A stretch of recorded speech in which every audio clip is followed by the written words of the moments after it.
నమస్తే రమగారు. నమస్తే జయ. రమగారు, వసంత పంచమి ఈ రోజు యొక్క విశిష్టత. మాఘమాసం రాబోతోంది కదా. అవును. మాఘ శుద్ధ పంచమిని వసంత పంచమి లేదా శ్రీ పంచమి అంటారు. ఫిబ్రవరి 14వ తారీఖు బుధవారం నాడు మాఘ శుద్ధ పంచమి ఉన్నది. అయితే ఈ శుద్ధ పంచమి ఇది వరకట వసంతకాలం ఇక్కడి నుంచే మొదలవుతుందని కూడా చెప్పేవారట. ఎప్పటిదో మన ముందు చాలా తరాల ముందు, చాలా కాలం ముందు ఇలా జరిగేది. క్రమంగా మనకి ఈ ఋతువులు అవి అవతలకి జరగటం మొదలుపెట్టి మనం దీన్ని వసంతం అనకుండా మాఘం ఫాల్గుణం కూడా ఇందులోనే ఉంటాయి. గజం కేవలం 4,500 రూపాయలతో 165 గజాల భూమి కేవలం 8 లక్షలు మాత్రమే. మనకి మాఘము ఫాల్గుణము శిశిర ఋతువుగా చెప్పుకుంటాం మనం. ఆకురాలు కాలం అంటారు కదా. ఇప్పుడు ఆకులు రాలిపోయి మళ్ళీ ఆకులు వసంతంలో చిగురిస్తాయి. ఆకురాలు కాలాన్ని అన్ని చిగురొచ్చే కాలం. కానీ ఇది వరకు ఈ కాలమే అదిగా ఉండేదట. ఎప్పుడో ఇప్పుడు ఈ మధ్యకాలంలో కాదు, అది కొన్ని యుగాలు అనకూడదు, వందల వేల తరాల క్రితం, బహుశా 100 తరాల క్రితం అట్లా జరిగేది. అందుకని దీన్ని వసంత పంచమి అని చెప్పేవాళ్ళు. సరే, ఏదైనా కానీ దీన్ని వసంత పంచమి లేదా శ్రీ పంచమి అంటారు. సరస్వతీదేవి ఈ రోజున జన్మించింది అని చెప్తారు కథ. సరస్వతీదేవి జన్మించిన రోజు. సరస్వతి అంటే జ్ఞానస్వరూపిణి. పుస్తకాలతోటి వచ్చేదే కాదు, ఐక్యూ, బుద్ధి, జ్ఞానము, జ్ఞానస్వరూపిణి. కాబట్టి సరస్వతి ఆరాధన ఈ రోజున చేయాలి. మనం మామూలుగా రెండోది ఎప్పుడు చేస్తాము? సరస్వతి పూజ మూలా నక్షత్రానికి చేస్తాం. మూలా నక్షత్రం అప్పుడు తప్పకుండా చేసుకుంటాం. దసరా అప్పుడు చేస్తాం. మూలా నక్షత్రం నాడు అందరూ చేసుకుంటారు. అప్పుడు కూడా మనం అక్షరాభ్యాసాలు చేస్తాం. ఇప్పుడు ఈ రోజున కూడా అక్షరాభ్యాసాలకి చాలా మంచిది. ఏవైనా స్కూళ్ళు మొదలు పెట్టేటట్టయినా, లేకపోతే పిల్లల్ని స్కూల్లో చేర్చేది రోజైనా, చిన్నపిల్లల్ని చిన్నది వేస్తారు, అంగన్వాడీకి పంపించాలన్నా మంచి రోజు చూస్తాం కదా. శ్రీ పంచమి మంచిది. పిల్లలకి ఏదైనా కొత్త చదువు నేర్పించాలి, కొత్త విద్యలు నేర్పించాలి, సంగీతము, నాట్యము లాంటి లలిత కళలు, జ్ఞాన సంబంధమైనవి ఏవైనా సరే, కొత్త సబ్జెక్టులు, కొత్త కోర్సులు, కొత్త పుస్తకాలు, రఘువంశ కావ్యాలు చదువుకుంటారు చాలా మంది పెద్దవాళ్ళు. ఇప్పుడు సంస్కృతం చదువుకునే వాళ్ళు తక్కువ ఉన్నారు కదా. ఇది వరకు కావ్యపాఠం మొదలు పెట్టాలంటే వసంత పంచమి కావాలనుకునేవాళ్ళు. ఈ రోజున మొదలుపెట్టింది జ్ఞాన సముపార్జన వైపుగా పరిగెడుతుంది. మనం ఓడిపోం, గెలుస్తాం. ఏదైనా ఆర్ఆర్బీలు, బ్యాంక్ టెస్ట్లకు అప్లై చేసుకునే వాళ్ళు ఈ రోజున ఓమని మొదలు పెట్టుకుని వర్కులు మొదలు పెట్టుకోవాలి, చదువుకోవటం మొదలు పెట్టుకోవాలి. సిడబ్ల్యూఏ లాంటివి, హెచ్డబ్ల్యూఏ చేస్తారు, సిఈఎల్ చేసేవి, అందరికీ కూడా ఇది చాలా మంచి రోజు.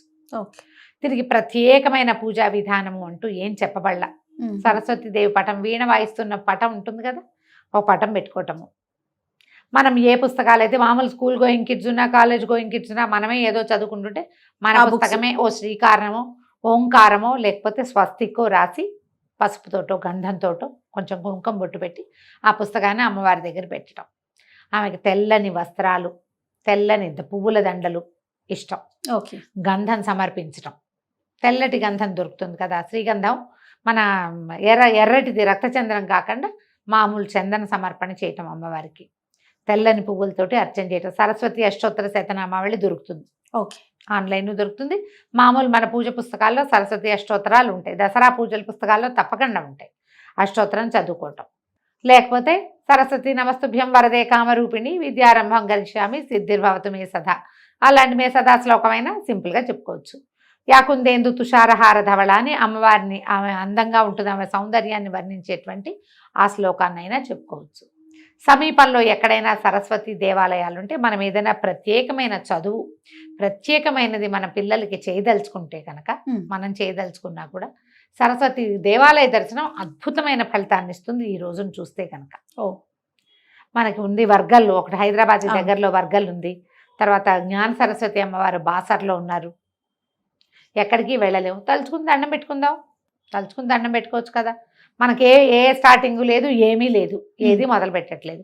అయినా కూడా సరస్వతి పూజ చేసి పిల్లలతోటి ఒక నమస్కారం చేసుకుంటే పెరుగన్నము, కొబ్బరన్నము అలాంటివి నివేదన చేసుకోవచ్చు. తెల్లటి పాయసము, పాల పాయసము చేస్తాం పంచదారతోటి, అట్లా పాయస నివేదన కూడా చేసుకోవచ్చు.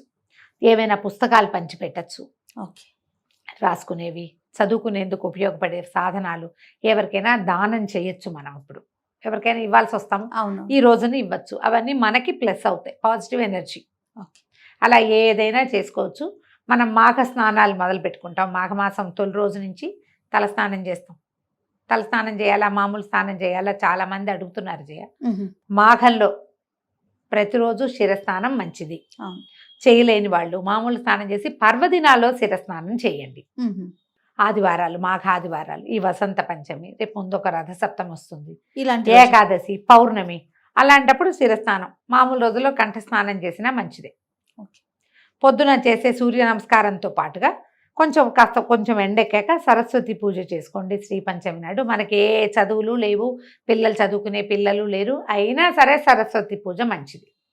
మనకి రేపొద్దున ఏ అల్జైమర్సో ఏ డెమెన్షియానో ఏమిటో రాకుండా జ్ఞానం మనకి దాని మీద అంటే మా మెదడు మీద మనకి కంట్రోల్ ఉండేలాంటి అవకాశాన్ని ఇస్తుంది. సరస్వతికి సంబంధించిన స్తోత్ర పారాయణ చాలా మంచిది.